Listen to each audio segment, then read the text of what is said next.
नमस्कार दोस्तों, आप सभी का स्वागत है आपके अपने YouTube चैनल वैकेंसी गुरु में। दोस्तों, आज आपको एक बात जानकर खुशी होगी कि आपके लिए जो आज वीडियो आया है, अभी जिस वीडियो को आप देख पा रहे हैं, इस वीडियो में कंप्लीट 35 प्रश्न हैं और 35 ऐसे प्रश्न हैं जो आपको इस वीडियो को देखते ही याद हो जाएंगे। मतलब इस वीडियो में आपको इस प्रकार से पढ़ाया जाएगा कि आपको एक ही बार में सारे प्रश्न याद हो जाएंगे। तो बिल्कुल भी स्किप किए बिना, इधर उधर ध्यान दिए बिना इसको पूरा देखिए और एक एक प्रश्न को ध्यान से पढ़ो, आपको सारी चीज़ें याद हो जाएंगी। और ये महत्वपूर्ण प्रश्न एग्जाम में मिलने के 80% से अबव चांस है, मतलब सेम टू सेम प्रश्न मिल सकते हैं, ठीक है ना। तो ऐसे 80% क्वेश्चन हमारे द्वारा लाए गए हैं कि इनमें से 60-70% से ऊपर जो है क्वेश्चंस मिल सकते हैं। तो दोस्तों, पूरा वीडियो देखें और हमें आप लोग बताएं कि इनमें से आपको कितने प्रश्न पहले से आते थे और आपने कितने के सही जवाब दिया। क्वेश्चन नंबर 1, डेटा का प्रबंधन और रखरखाव किया जाता है।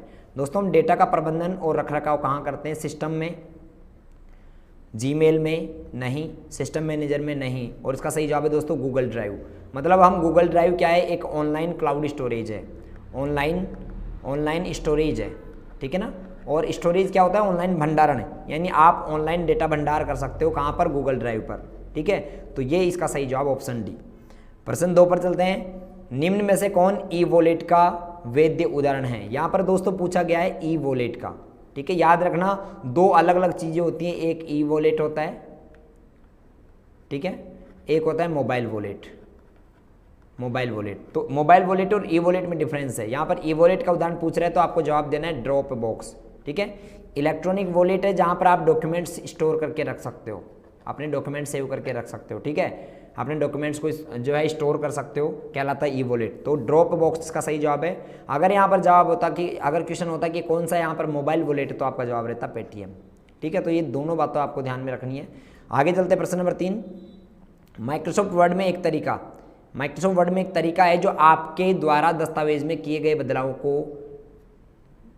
जो है ध्यान में रखता है या उनकी मॉनिटरिंग करता है। आपके द्वारा जो दस्तावेज बनाए गए उनकी मॉनिटरिंग करने वाले ऑप्शन को क्या कहते हैं? दोस्तों, इसका सही जवाब आपके सामने है। ऑप्शन है trace monitor, track change, track monitor, या इनमें से कोई नहीं। और इसका सही जवाब है दोस्तों ट्रैक चेंज। ट्रैक का मतलब क्या होता है? ध्यान से सीखो। ट्रैक का मतलब होता है पता करना, है ना। ट्रैकिंग करता है ना कोई किसी की, ट्रेस करना, ट्रैक करना, पता करना, है ना। और चेंजेज यानी बदलावों का, चेंज का मतलब क्या होता है? बदलाव। तो आपसे पूछा जाएगा कि डॉक्यूमेंट में बदलावों का पता कौन लगाता है, तो क्या जवाब दोगे? Track changes, okay. आगे चलते हैं प्रश्न नंबर 4 में। प्रश्न नंबर 4 है, निम्न में से कौन वायरलेस संचार का समर्थन करता है? यानी इनमें से कौन है जो वायरलेस है, ठीक है। ये प्रश्न आज जो नए बनाए गए हैं आप लोगों के लिए दोस्तों, ये बहुत ही महत्वपूर्ण प्रश्न है। आपको बताना है इनमें से केबल कौन सी है और वायरलेस क्या है। तो दोस्तों, आपको जवाब देना है कि इसमें जो वायरलेस टॉपिक है उसका नाम है GPRS, ठीक है। बाकी ये तीनों केबल के प्रकार है, ये तीनों क्या है? केबल है। तो केबल जहाँ पर तार आ जाते हैं वो वहाँ पर वायरलेस कहाँ होगा? वायर हो जाएगा, वो ये वायरलेस है। GPRS का फुल फॉर्म क्या होता है? जनरल पैकेट रेडियो सिस्टम, ठीक है। जनरल पैकेट रेडियो सिस्टम, ठीक है। ये आपको याद रखना है, जनरल पैकेट रेडियो सिस्टम इसका सही जवाब है। आगे हम चलते हैं अगले प्रश्न पे। नेक्स्ट प्रश्न है पांचवा है, ऐसी कुंजी जो किसी फंक्शन को चालू या बंद करने के काम में आती है उसे क्या कहते हैं? यानी ऐसा कोई भी बटन जो किसी फंक्शन को ऑन या ऑफ करता हो, ऑन भी करता हो या फिर क्या करता हो, या फिर ऑफ करता हो। ऑन और ऑफ करने वाला क्या कहलाता है? दोस्तों, किसी भी फंक्शन को ऑन और ऑफ करने वाला जो बटन होता है, या फिर ऐसा कोई भी बटन जिसमें ऑन और ऑफ करने का फंक्शन होता है, उसे हम टॉगल कुंजी कहते हैं। क्या कहते हैं? टॉगल कुंजी। ऑप्शन सी सही जवाब है 5वें का। छठा प्रश्न जानने से पहले मैं आपको एक जानकारी दूंगा दोस्तों। आप लोगों के लिए खुशखबरी है कि वैकेंसी गुरु वेबसाइट पर, आप वैकेंसी गुरु वेबसाइट पर कैसे जाएंगे? आप जाएंगे गूगल पर सर्च करके। वैकेंसी गुरु वेबसाइट पर आप लोगों के लिए नया कंटेंट अपलोड कर दिया गया है, जिसमें ऑनलाइन टेस्ट है 35 नंबर के, ठीक है। यानी 35 क्वेश्चन का वहाँ पर टेस्ट है, 70 नंबर का पेपर है टोटल। और आप जाके देखेंगे, आप जैसे ही गूगल में सर्च करेंगे वैकेंसी गुरु, आप यहाँ जाएंगे, फ्री में आपको ये अवेलेबल मिलेंगे, ठीक है। आप खोलिए पहला वाला पार्ट वैकेंसी गुरु। इसमें आप जैसे ही जाते हैं तो इसमें आप लोगों को ऑनलाइन टेस्ट का एक ऑप्शन मिलेगा, ठीक है। आप यहाँ खोल लेंगे, आपके सामने ऑप्शंस खुलेंगे।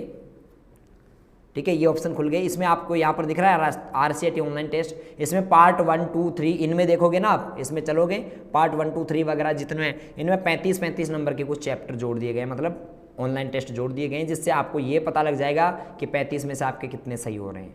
ठीक है, तो आपकी तैयारी बेहतर हो पाएंगी। आपको पता है गूगल में जाके आप यहाँ से जाओगे पार्ट 1, 2, 3 इनमें देखोगे आप 35 नंबर के और जुड़ गए, और बाकी में बाकी और भी जुड़ जाएंगे। तो आप लोग रेगुलर यहाँ से तैयारी करें। अगर आपको महत्वपूर्ण प्रश्न और पढ़ने थे, ठीक है, तो आप पहले महत्वपूर्ण प्रश्नों को पढ़ना। टेस्ट देने से पहले कहाँ से पढ़ोगे? वैकेंसी गुरु वेबसाइट के होम पेज से, होम पेज पे जाओगे और मेन पेज पर यहाँ पर इंपॉर्टेंट क्वेश्चंस दिए गए हैं, ये वाले एग्जाम क्वेश्चंस, ठीक है ना, RCET exam questions, model test paper, old papers, इन सबको पढ़ के उसके बाद टेस्ट देना। ठीक है, आगे हम चलते हैं दोस्तों अपनी वीडियो में वापस से।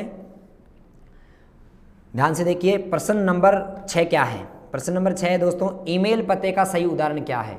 निम्न में से सबसे उपयुक्त विकल्प चुनो। इनमें से कौन सा एक सही ईमेल एड्रेस है? दोस्तों आपको मैं नियम बताता हूँ कि किसी भी ईमेल में कभी भी कोई खाली स्थान नहीं होता, स्पेस नहीं होता।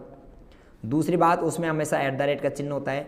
तीसरी बात, उसमें हमेशा @ के पहले यूज़र नेम होता है, यूज़र नेम, और बाद में होता है डोमेन नेम, डोमेन नेम। और डोमेन नेम में कैसा रहता है? डोमेन नेम में डोमेन नेम और कोड दोनों रहता है, जैसे gmail.com, gmail.com, ठीक है ना, ये रहता है पूरा। तो आपको देखना इधर, ये एक ईमेल एड्रेस बिल्कुल सही है, दूसरा भी सही है, तीसरा यहाँ पर ईमेल एड्रेस नहीं है, क्योंकि ये तो किसी वेबसाइट का नाम है, RCET.VMOU, ये तो वेबसाइट है, इसमें @ का चिन्ह ही नहीं है, तो ये मेल एड्रेस नहीं है। तो इसका सही जवाब ऑप्शन डी रहेगा, A और B दोनों। प्रश्न नंबर 7वां क्या है? डोमेन नेम का पता लगाने और इसे IP एड्रेस में अनुवाद करने का कार्य किसका होता है? दोस्तों कौन है जो डोमेन नेम का पता लगाता है और उसे IP एड्रेस में बदलता है? इसका सही जवाब है दोस्तों DNS। DNS का क्या कार्य है दोस्तों? DNS का क्या कार्य होता है? IP एड्रेस का पता लगाना और उसे URL का पता लगाना, डोमेन नेम का पता लगाना और उसे IP में कन्वर्ट करना, बदलना, ये DNS का काम होता है। DNS का फुल फॉर्म होता है domain name system, domain name system. अगला है IP एड्रेस का सही उदाहरण बताओ। दोस्तों IP एड्रेस में मैंने पहले भी बताया आप लोगों को कई वीडियोस में कि IP एड्रेस में हमेशा संख्याएं आती हैं, हमेशा संख्याएं आती है इस प्रकार की, ठीक है। और अगर यहाँ पर मान लो यहाँ पर 2 संख्या नहीं होती, केवल 2 ही रहता, तो फिर यहाँ पर 00 आ जाता, ठीक है। इसमें भी अगर केवल 3 ही रहता तो यहाँ पर 00 आ जाता, या फिर 00 नहीं लिखते, ऐसा भी लिख देते, इस प्रकार से भी लिख देता मैं, तो भी आपका ये एक IP एड्रेस कहलाता। तो इसका सही जवाब ऑप्शन डी रहेगा। IP एड्रेस में नंबर होते हैं, संख्याएं होती हैं। 9वां प्रश्न है, MS एक्सेल चार्ट में डेटा बिंदु के वास्तविक मूल्य को क्या कहा जाता है? MS एक्सेल चार्ट में डेटा बिंदु के वास्तविक मूल्य को क्या कहते हैं दोस्तों? और इसका सही जवाब है, ये क्या पूछना चाह रहा पहले इसको समझो। यानी MS एक्सेल में आप चार्ट बनाते हो, तो ये एक चार्ट बना, मान लो ये वाला है ना, ये एक चार्ट आपने बनाया, तो आपका डेटा बिंदु का सबसे ऊपर वाला ये जो एक्चुअल मूल्य होता है ना, यहाँ तक जीरो जाके टच करता है, इधर कुछ संख्या लिखी होती है तो यहाँ पर जाके टच करता है, इस चीज़ को क्या कहा जाता है दोस्तों? इसे डेटा लेबल कहा जाता है। क्या कहा जाता है? डेटा लेबल, ठीक है। इसका सही जवाब ऑप्शन बी रहेगा। आगे चलते हैं अपन अगले प्रश्न पे। उपयोगकर्ता को नज़र समायोजित करने, यानी ठीक है, यानी डेस्कटॉप पर उसे कैसा प्रदर्शित करना है?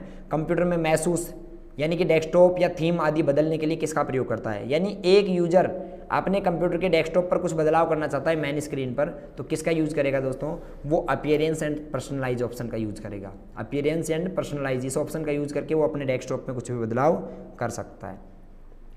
MS वर्ड में कौन सा विकल्प पेज की सामग्री के पीछे फीकी पाठ सम्मिलित करने के लिए किया जाता है? यानी किसका प्रयोग हम पेज के पीछे जो दोस्तों ये वाला टेक्स्ट देख रहे हो ना, ये वाला, इस टेक्स्ट को जोड़ने के लिए किसका इस्तेमाल करते हैं? वाटरमार्क का इस्तेमाल करते हैं, ठीक है।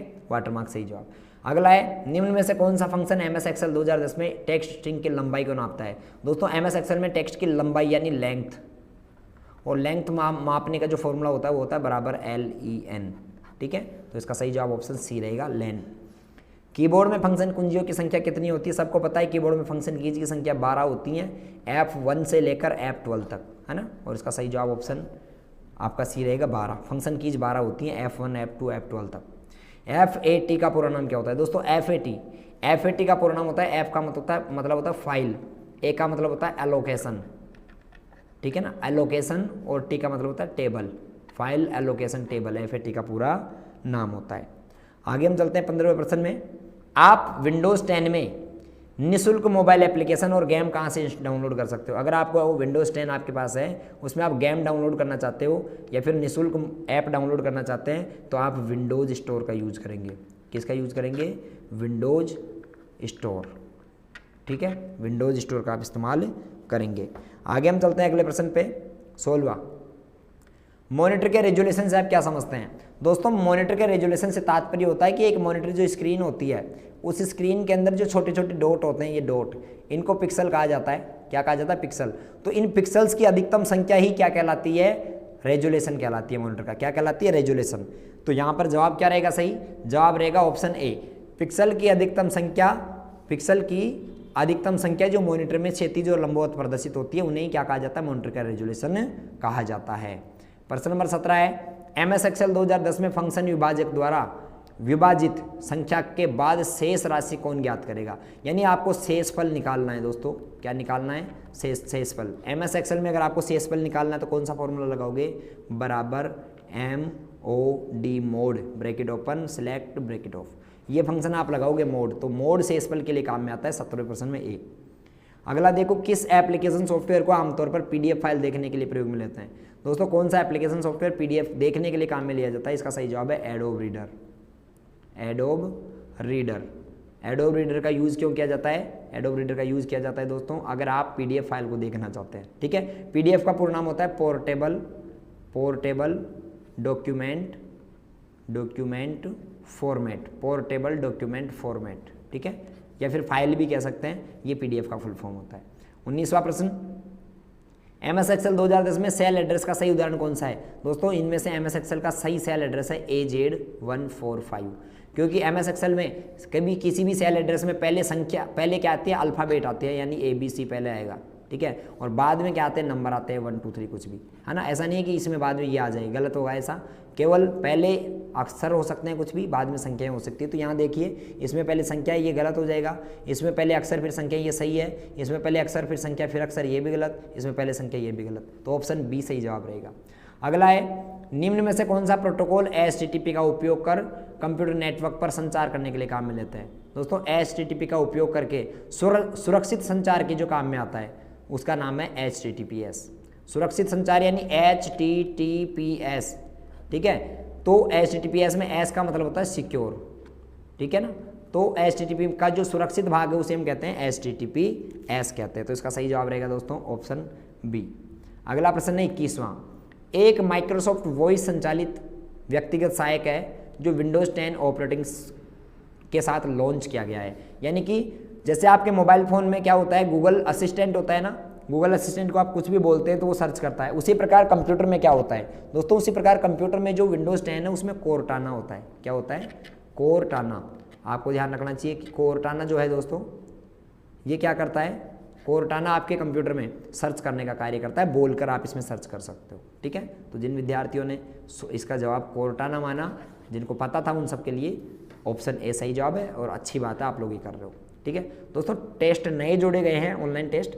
जिन विद्यार्थियों ने पहले टेस्ट दे लिए वो भी दें, जो नए विद्यार्थी हैं वो भी वैकेंसी गुरु वेबसाइट पर जाए, गूगल सर्च करके वहाँ से RCET के ऑनलाइन टेस्ट दें। अगर टेस्टों में नंबर कम आ रहे तो आपको इंपॉर्टेंट क्वेश्चंस, ओल्ड पेपर्स पढ़ने होंगे, फिर दोबारा टेस्ट दें, आपके नंबर अच्छे आ जाएंगे। निम्न में से कौन सी लैन यानी लोकल एरिया नेटवर्क की विशेषता है? यानी लोकल एरिया नेटवर्क की कौन सी विशेषता है दोस्तों? लैन जो है वो प्रयोगशाला में एक विभाग में प्रिंटर जोड़ने के काम में आता है। बिल्कुल सही है, प्रिंटर से आप लैन को जोड़ सकते हो। लैन का व्यापक रूप से कंपनी, कार्यालय, कारखानों और विश्वविद्यालयों में संसाधनों की जानकारी को शेयर करने के लिए यूज़ किया जाता है, या फिर पर्सनल कंप्यूटर और वर्क स्टेशन को जोड़ने के लिए किया जाता है। ये भी सही है। लैन छोटे आकार के नेटवर्क है जो कुछ इमारतों या फिर कुछ किलोमीटर के कैंपस को कवर करता है। ये भी सही है। उपरोक्त सभी सही जवाब है दोस्तों। जैसे मान लो ये एक बिल्डिंग है, ये एक कैंपस है, इसमें एक बिल्डिंग यहाँ पर है, एक बिल्डिंग यहाँ पर है, एक बिल्डिंग यहाँ पर है। इसमें कुछ कंप्यूटर्स आपस में जुड़े हुए हैं, इधर है ना, इसमें भी कुछ कंप्यूटर्स आपस में जुड़े हुए हैं, और इसमें भी कुछ आपस में ये कंप्यूटर जुड़े हुए हैं। इनको एक नेटवर्किंग केबल से जोड़ा, इनको भी जोड़ा, इनको भी जोड़ा। यहाँ तक ये लोकल एरिया नेटवर्क हो सकता है। क्या हो सकता है? Local area network. इसमें जरूरी नहीं है कि अपन कंप्यूटर जोड़े, प्रिंटर वगैरह कुछ भी साझा कर सकते हैं। तो ये एक लैन का प्रकार है, लोकल एरिया नेटवर्क। लैन का पूरा नाम होता है लोकल एरिया नेटवर्क। प्रश्न नंबर 23 है, खालिस्तान से विंडो 10 में अपने डिवाइस, एप्लीकेशन, ऑनलाइन सेवाओं और नेटवर्क को जो है लॉगिन करने के लिए बायोमेट्रिक प्रमाणीकरण का उपयोग कौन करता है? दोस्तों, कंप्यूटर विंडोज़ 10 में अगर बायोमेट्रिक का जो सिस्टम होता है ना, उसे हम विंडोज़ हेलो के नाम से जानते हैं। विंडोज़ हेलो बायोमेट्रिक प्रमाणीकरण जो होता है ना, अंगूठे से हम फिर लॉगिन करते हैं, उसे हम विंडोज़ में विंडोज़ हेलो के नाम से जानते हैं। अगला है, अगर दोस्तों इस प्रकार के प्रश्न आपको अच्छे लग रहे हैं तो आप वीडियो को लाइक जरूर करना, और चैनल पर नए हो तो सब्सक्राइब करके नोटिफिकेशन बेल आइकन पर क्लिक जरूर करना। क्वेश्चन नंबर 24 है, ALU का पूरा नाम क्या है? दोस्तों ALU कंप्यूटर में CPU का भाग होता है और ये तार्किक गणनाएं करता है, लॉजिकल रीजनिंग की गणनाओं को कंप्लीट करता है। और ALU का पूरा नाम अर्थमेटिक लॉजिक यूनिट होता है, अर्थमेटिक लॉजिक यूनिट। प्रश्न नंबर 25 है, MS वर्ड 2010 में आप खाली स्थान का उपयोग कर पाठ की रेखा के ऊपर छोटे अक्षरों को लिख सकते हैं। जैसे आपको यहाँ पर लिखना है 10th ऐसे, ठीक है, या फिर आपको लिखना है 12th, तो ऊपर टेक्स्ट लिखना है तो आप किसका इस्तेमाल करेंगे? दोस्तों ऊपर लिखने के लिए हम सुपर स्क्रिप्ट का इस्तेमाल करते हैं, सुपर स्क्रिप्ट। और नीचे लिखने के लिए सब स्क्रिप्ट। सुपर स्क्रिप्ट ऊपर लिखता है, सब स्क्रिप्ट नीचे लिखता है। 26वां प्रश्न क्या है देखिए, विंडोज़ 10 में कौन सी कुंजी, विंडोज़ 10 में कौन सी कुंजी कॉम्बिनेशन बटन स्क्रीन पर खुली हुई सभी विंडोज़ को मिनिमाइज करने के काम में आता है? अगर दोस्तों आपके कंप्यूटर में 2-3 प्रोग्राम चल रहे हैं और सबको मिनिमाइज करना चाहते हो तो आप विंडो बटन जो होता है ना कीबोर्ड में, ऐसा विंडो बटन, ये वाला जो बटन है ये वाला, इसके साथ आप D दबाएं। विंडो के साथ अगर आप D दबाएंगे तो आपका कंप्यूटर सबको हिडन कर देगा, छिपा देगा, ठीक है।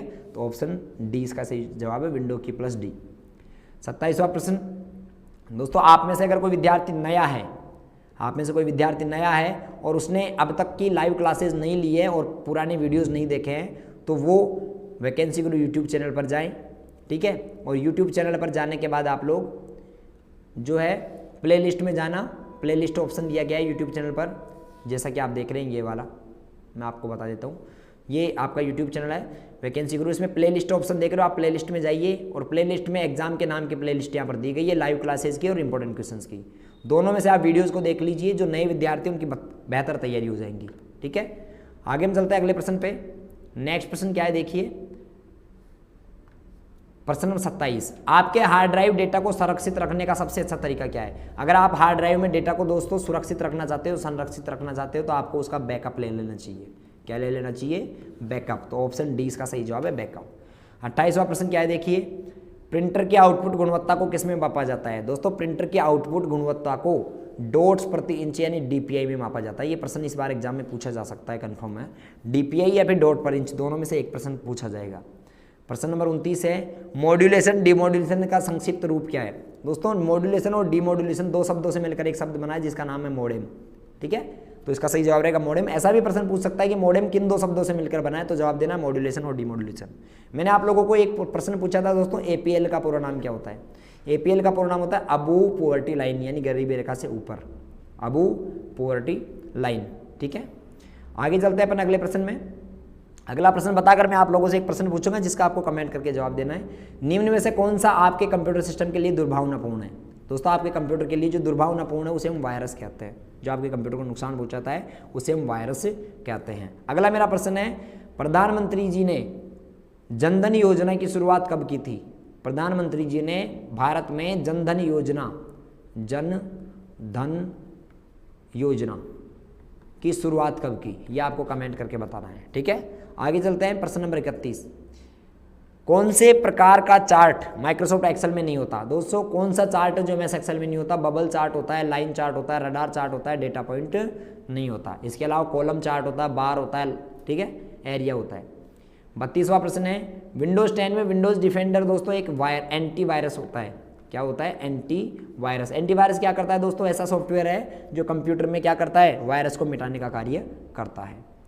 प्रश्न नंबर 33, MS वर्ड 2010 में निम्न में से कौन सा अलाइनमेंट विकल्प बाएं और दाएं मार्जिन के अनुच्छेद को प्रत्येक पंक्ति को अलाइन करता है और दाएं बाएं किनारों पर सीधा उत्पादन करता है? यानी ऐसा कौन सा अलाइनमेंट है जो पैराग्राफ को दोनों तरफ से बराबर कर देता है, पैराग्राफ की लाइनों को दोनों तरफ से बराबर कर देता है? इस प्रकार दोस्तों ये जो अलाइनमेंट है, इस अलाइनमेंट को हम कहते हैं जस्टिफाई अलाइनमेंट, जस्टिफाई अलाइनमेंट, ठीक है, दोनों तरफ से बराबर कर देता है, ऑप्शन बी। पैराग्राफ में या MS वर्ड में 4 प्रकार के अलाइनमेंट होते हैं, सेंटर, जस्टिफाई, लेफ्ट और राइट। इसमें से जस्टिफाई ऐसा है जो दोनों तरफ से पैराग्राफ को बराबर करता है। 34वां, निम्न में से कौन सा सबसे मजबूत पासवर्ड माना जाता है? दोस्तों सबसे मजबूत पासवर्ड के नियम है, कुछ मजबूत पासवर्ड के क्या नियम है देख लो। कम से कम एक अक्षर क्या होना चाहिए उसमें? बड़ा होना चाहिए, कैपिटल होना चाहिए। जैसे कि मैंने यहाँ पर ए लिखा है ना, जैसे मैं एक एग्जाम्पल लिख देता हूँ, यहाँ पर मैंने लिख दिया वी, और कम से कम एक अक्षर उसमें छोटा होना चाहिए, यानी स्मॉल लेटर होना चाहिए। जैसे मैंने यहाँ पर लिख दिया MOU, ऐसा छोटा, कम से कम एक हो, ज़्यादा कितने भी हो सकते हैं। कम से कम एक विशेष चिन्ह होना चाहिए, विशेष चिन्ह यानी कि मैंने यहाँ पर @ लगा दिया, और कम से कम एक उसमें नंबर होना चाहिए, ठीक है। तो जैसे मैंने यहाँ पर लिख दिया 1 2 3, है ना, और कम से कम उसमें 8 अक्षर होने चाहिए, और ज़्यादा से ज़्यादा 8 से 13 के अक्षर के बीच का होना चाहिए। ये एक मजबूत पासवर्ड है। तो यहाँ पर देखिए ऐसा पासवर्ड आपको C दिख रहा है, एक अक्षर बड़ा, 3 छोटे, एक विशेष चिन्ह, और यहाँ पर ये अक्षर आगे नंबर्स, ठीक है। तो ये एक मजबूत पासवर्ड की निशानी है। दोस्तों अगर आपने अभी तक अपने YouTube चैनल पर जाकर शॉर्टकट कीज़ की वीडियो कम्युनिटी टैब में आपको मिल जाएगा, शॉर्टकट कीज़ का वीडियो कम्युनिटी में है, शॉर्टकट्स का, और how to fill RSCIT OMR, ये वीडियो भी आपको कम्युनिटी टैब में मिल जाएगा। वीडियो अपने चैनल के कम्युनिटी के अंदर जाओगे, दोनों वीडियो जरूर देख लेना, शॉर्टकट्स का वीडियो भी देख लेना, और OMR शीट कैसे भरें इसका वीडियो देख लेना, क्योंकि अगर OMR शीट में गलती कर दिए तो रिजल्ट रुक जाएगा, पास नहीं होगे, याद रखना। तो ये दोनों वीडियोज आप देख लेना, कम्युनिटी में जोड़ दिया गया है, या फिर इस वीडियो के डिस्क्रिप्शन में भी लिंक है, यहाँ से भी देख लेना। निम्न में से कौन सा विकल्प प्रस्तुति में एक से अधिक स्लाइड का चयन करने काम में आता है? दोस्तों अगर आप एक से अधिक स्लाइड्स को सिलेक्ट करना चाहते हो एक साथ, तो आप कंट्रोल के साथ प्रत्येक स्लाइड पर क्लिक करोगे। किसी भी ऑब्जेक्ट को, टेक्स्ट को, या फिर स्लाइड को सिलेक्ट करना है तो कंट्रोल के साथ क्लिक करो, तो इसका सही जवाब रहेगा ऑप्शन C, कंट्रोल के साथ प्रत्येक स्लाइड पर क्लिक करें, ठीक है। तो इसका ऑप्शन C सही जवाब रहेगा। ऐसे करके 35% पढ़े, कितने परसेंट आपके सही हुए कमेंट करके बताएं, और ऑनलाइन टेस्ट वैकेंसी गुरु वेबसाइट पर देखें शॉर्टकट्स का, और हाउ टू फिल OMR का, RSCIT OMR का वीडियो आप चैनल की वीडियो के डिस्क्रिप्शन में भी दिया गया है, और आपके कम्युनिटी टैग में भी शेयर कर दिया गया है, यहाँ से देख सकते हो। मिलते हैं दोस्तों अगली वीडियो में, तब तक के लिए goodbye, bye bye, see you.